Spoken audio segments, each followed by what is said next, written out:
Imagine-toi, tu appelles un taxi Uber et le taxi vient très poliment te dire: Oh, madame, monsieur, vous êtes trop gros pour mon véhicule. Comment est-ce que tu vas te sentir? Tu vas te sentir mal, n'est-ce pas? Alors, c'est ce qui s'est passé avec cette rappeuse américaine Tank Demos. Tu sais ce qui s'est passé? Reste un peu jusqu'à la fin parce que je vais te dire exactement ce qui s'est passé. Alors, Tank Demos est une rappeuse et influenceuse américaine qui est beaucoup plus connue pour ses rap et ses prises de position par rapport aux personnes en surpoids. Et elle ne badine pas, elle dit ce qu'elle pense et a montré sa confiance en soi. Qu'est-ce qui s'est passé avec elle dernièrement? Elle a fait appel à un taxi de l'entreprise Lyft pour l'amener à une soirée.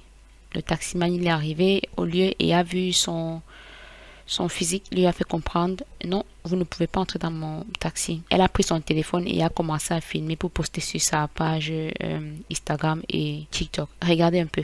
Basically, my car is small. I can fit in this car. No, believe me, you can. Yes, I can. Believe me. So, I'm sorry. What are you doing on my money? Well, I'm going to cancel it. You're not going to be charged. So you telling me I can't get in the lift because I can't fit in your car? Yeah, you need to order a bigger car. What makes you think I can't fit in the car? Yeah, I'm sorry. What makes you think I can't fit in this car? Because the car is small in the back. Right? My best friend has a Benz that's newer than this that I can fit in. That's the same size. Yeah, I'm sorry. I can't. So you really telling me I'm too big to get in your car? So I gotta order another lift. Yeah. And to be more specific with you, I got very tired tires.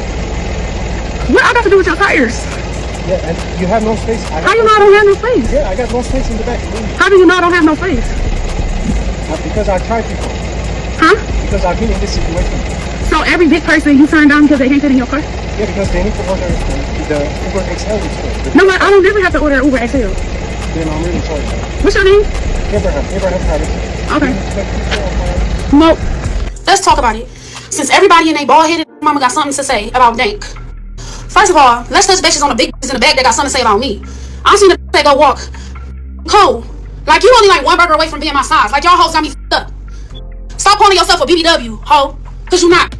Other BBWs don't put other BBWs down. Second of all, I never contacted Lyft. Then y'all talking about, oh, she posted a video for Cloud. I am the Cloud. I've been doing it a long time. I posted this video because y'all got us f***ed up. Y'all always trying to put big people in a f***ing category. Oh, big people this, or big da-da-da-da, or big this. En gros, quand le taximan il est arrivé, il a vu le poids de la femme, son gabarit, et il lui a fait comprendre aussi gentiment, parce que vous avez bien entendu, il était gentil, il était courtois dans ses prises de parole. Il lui a dit: vous ne pouvez pas entrer dans cette voiture parce qu'elle est petite, il n'y a pas assez d'espace comme vous voyez.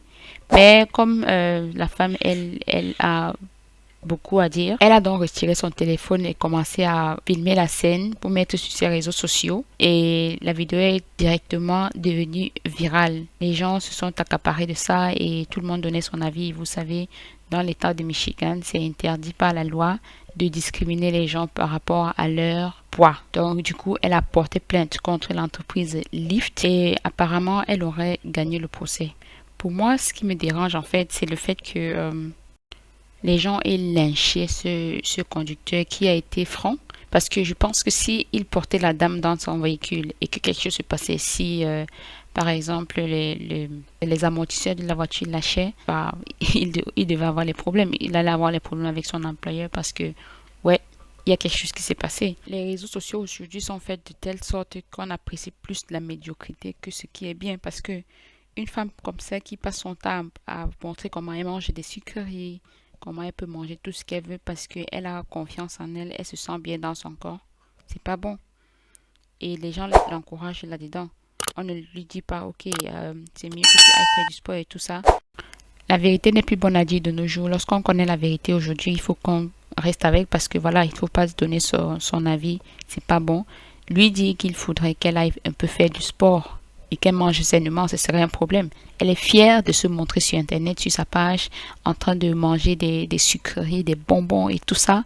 et elle dit comment elle est fière et puis après ce ne serait que des travailleurs comme ce conducteur qui vont payer le prix parce que là elle a gagné le procès contre Lyft et franchement je n'ai rien trouvé de déplacé dans ce que le monsieur a dit parce que pour être vraiment honnête, si la dame ne pouvait pas entrer dans la voiture, je ne sais pas comment il allait mettre ça pour paraître plus gentil. Je ne pense pas qu'il y avait une autre formule. En tout cas, ça c'est mon avis. Dis-moi exactement ce que vous pensez dans les commentaires et on se retrouve à la prochaine pour une autre vidéo. Ciao.